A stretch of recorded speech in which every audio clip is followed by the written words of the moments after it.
Hello, Johnny London here again.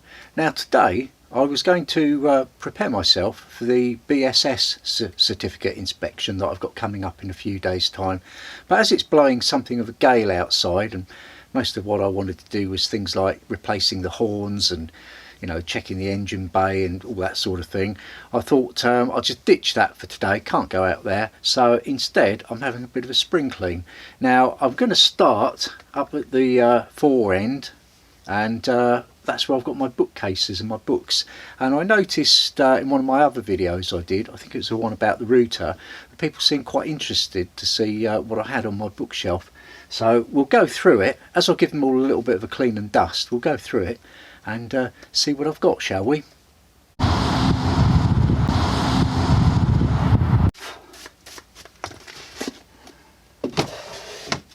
Right, that's those.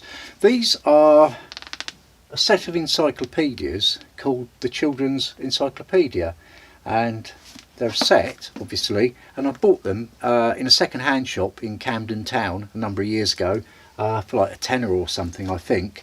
And they're quite wonderful. Inside it's sort of almost, not quite, but almost written in not Old English, but getting on that way. And I don't know the date of them, but it's sort of pre-Suez Canal.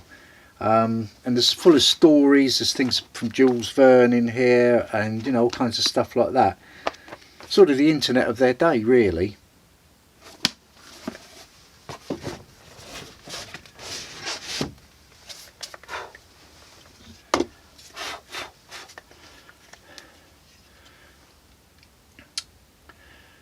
Had these a long time.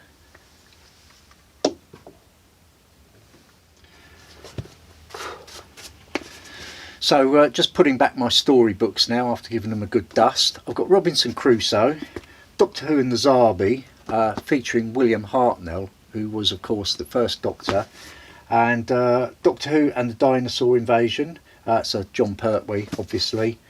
What else have we got? The Adventures of Tim Rabbit, and I've also got a couple of paperbacks of Catweasel. Very, very good children's television series back in the day, that actually, and I watched it a few years ago and it still really stands the test of time quite nicely. And I've got Bob No Ordinary Cat by James Bowen. I used to know him actually when he was in a band back in the day. He was a nice chap. It's good to see he's done well for himself actually. And what else have we got? The Time Machine, H.G. Wells.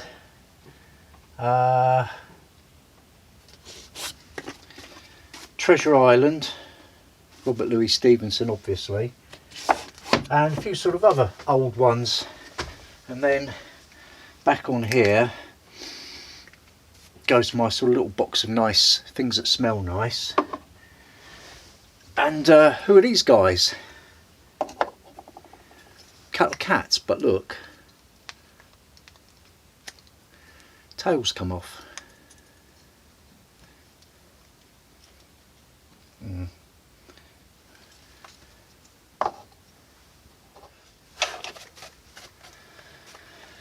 Well, I've just had all these out and put them back.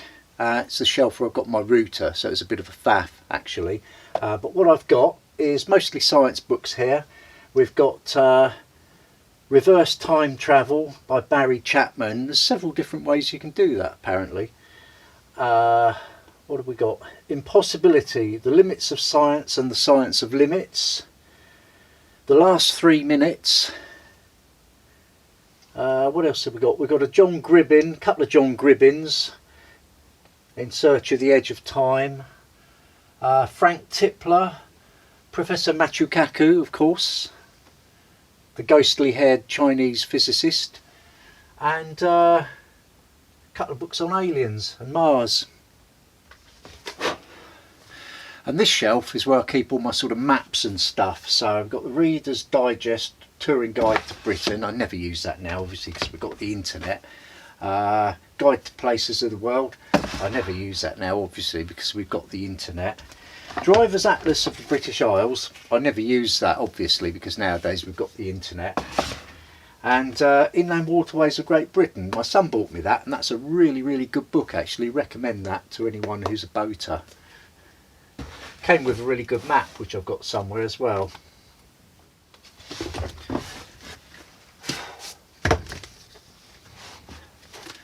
I have had all these out, but it was too chaotic, so I've cleaned them and they're nearly back now.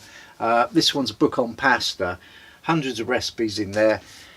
Never made any of them, obviously, because I just do my pasta the same as I do it week in, week out. The others are Indian cooking, which I've never made anything from either.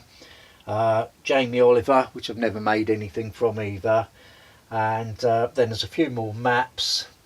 Map of London, and yeah, that was before the internet again. And Coast to Coast with Janet Street Porter, a book of Hertfordshire, and favourite restaurant curries and a few other things.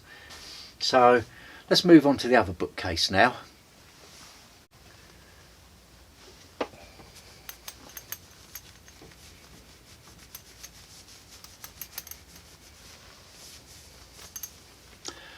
I really am going quite deep today as well.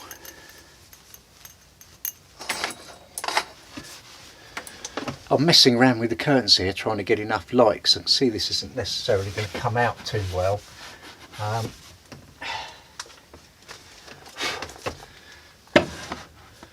Got a book of magic tricks there.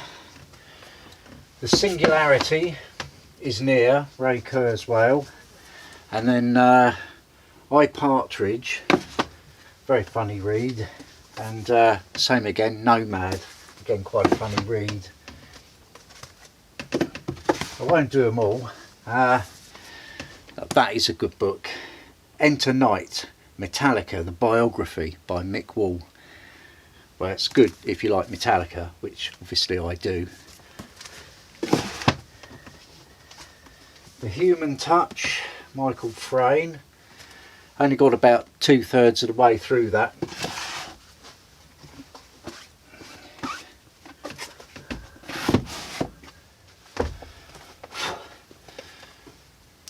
Karate Katas of Wadaroo. That was the style of karate I used to do, and all these special movements that are in there. I've got a few belts in that actually. I don't think it'd do me much good now though, to be honest with you. This is websites. This is the shelf I keep all my technical things on. Although I've got a book of cats there. I like cats actually. Not so keen on dogs. Electronics, Learn French. Oh, this is a good book, funny enough. The Porcelain God, A Social History of the Toilet. Quite relevant to boaters in a way, that is. It's quite a hot topic actually, toilets on a boat, because there's several different kinds you can get. Might even do a whole video about that one of these days. Then I've got recording books, Dictionary of Science, which you don't need now because they've invented the internet. Television, I used to repair TVs. Audio systems, recording techniques back from my sound engineering days. Cubase SX, if anyone remembers that. And oh, here's a good one, the Handbook of Wireless Telegraphy, 1938. Volume 2. It's a good read, that. Get your principles right and you won't go wrong, you know. So that's those. Okay. English Oxford Dictionary. You should never be without one of those. Well, until they invented the internet, obviously.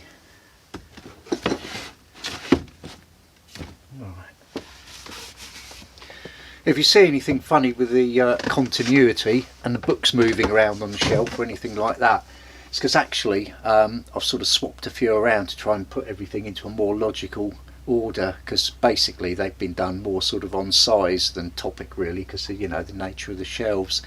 But otherwise we're on to another shelf now. I won't go through all of them. Got my book on tinnitus there. I've had tinnitus for 21 years actually, and if anyone's thinking of getting it, I don't recommend it.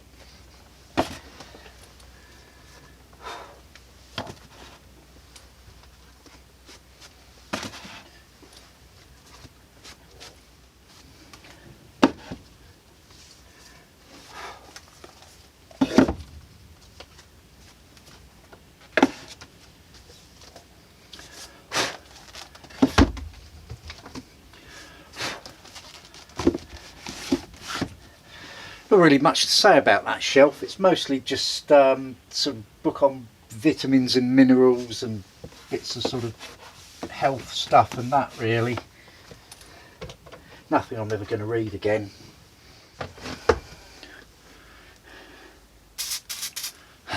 The old trusty.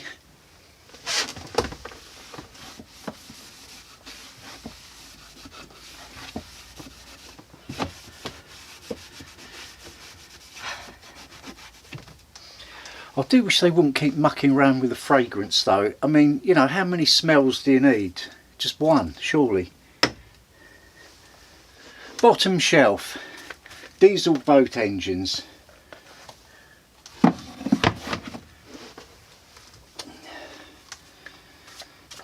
Squire electric guitars, the history of.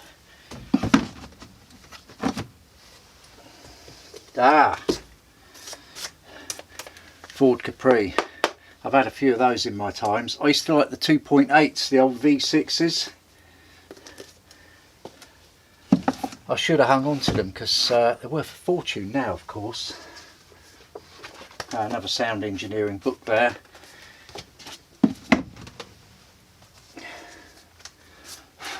Doctor Who, proper Doctor Who, not the modern rubbish.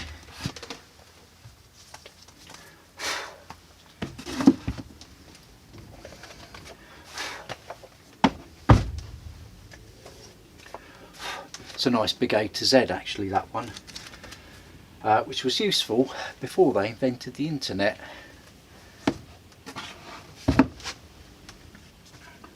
Plumbing. I'm good on the old plumbing actually. Yeah, done quite a lot. Put the heating in on this boat and that itself is a video. Well, it would have been. A bit more Doctor Who. Feng Shui. Probably how to organise your boat so that you don't keep bumping into things, I should think. This is a good book. Guitar Family Trees. Now, I play a bit of guitar actually. I've been playing all my life and I'll be honest with you, I'm bloody terrible. Just not very good at it. I love it, but I'm just not all that good at it. It's just one of those things. Probably won't believe me now, you're probably thinking, he says that, but it's probably quite good. But one of these days when I'm having a few beers one evening, I'll break the guitar out and give you a tune and then you'll know. A bit more Doctor Who, something about space, and that's about it. A few more ornaments to put back. And then I can move my spring cleaning on to the next thing, which will be moving all the settee out and probably a little bit of all that sort of TV gubbins I've got.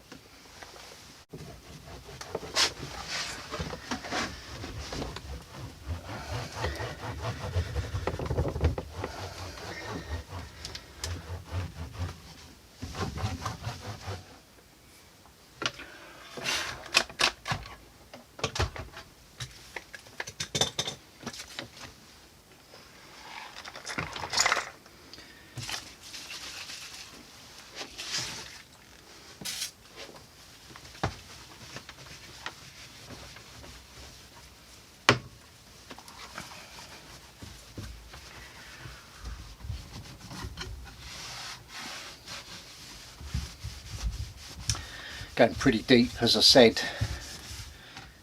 There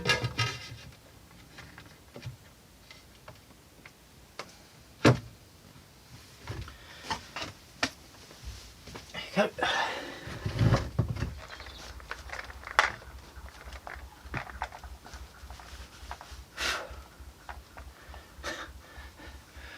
This light's actually on a timer that I included onto it. That's the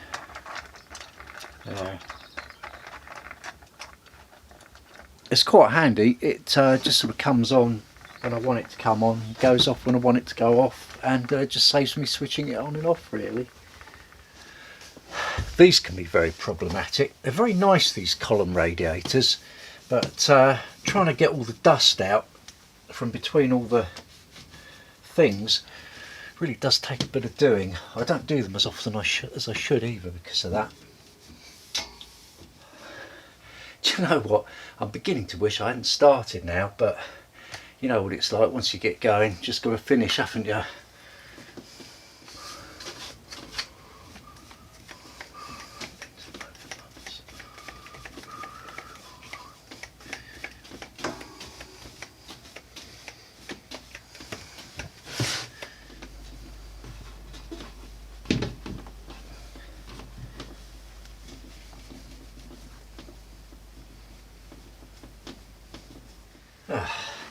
Not forgetting Old Faithful, of course.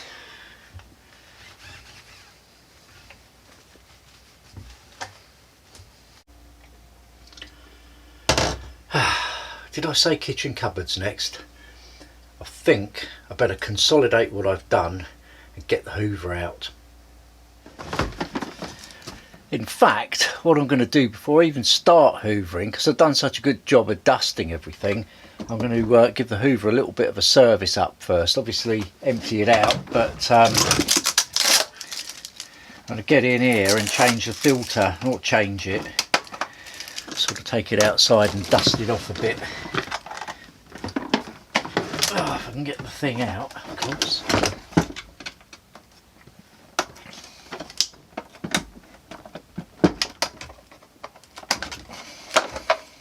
Ugh.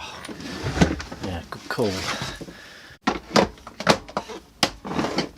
Right, cleaned everything out properly, but what I'll do is I'll start it up outside just in case it does a big old puff of dust, just to spite me.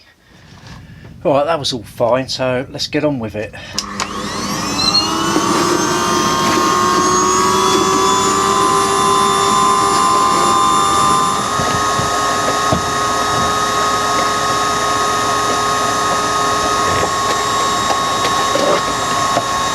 Skip right down there.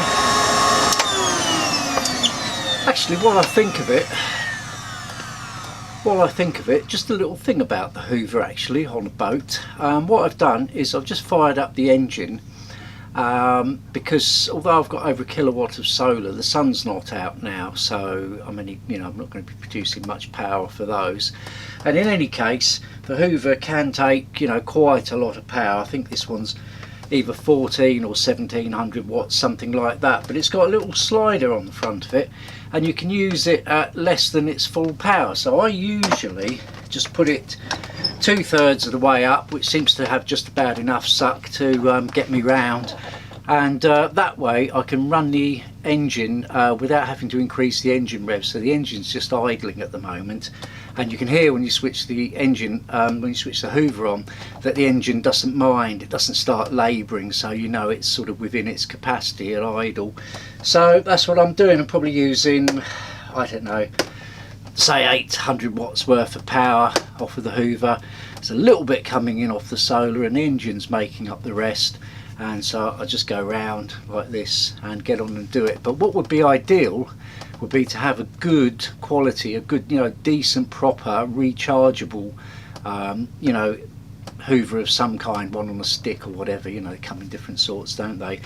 So that's something I'll be keeping my eye out for when I've got less other things to worry about, because then of course you can charge when you've got, you know, surplus power, like all day in the sunshine, and then Hoover in the evening when you haven't got any power. So it would be, you know, a very useful thing to have on a boat. But this gets me by. What I do is I quite often brush, just go around with a dustpan and brush day to day, and then when I want to get in deep, then I bring out the big guns, as it were, and sort of do it properly like that. So anyway, I'm going to crack on with that, and we'll see how far I get tonight with this.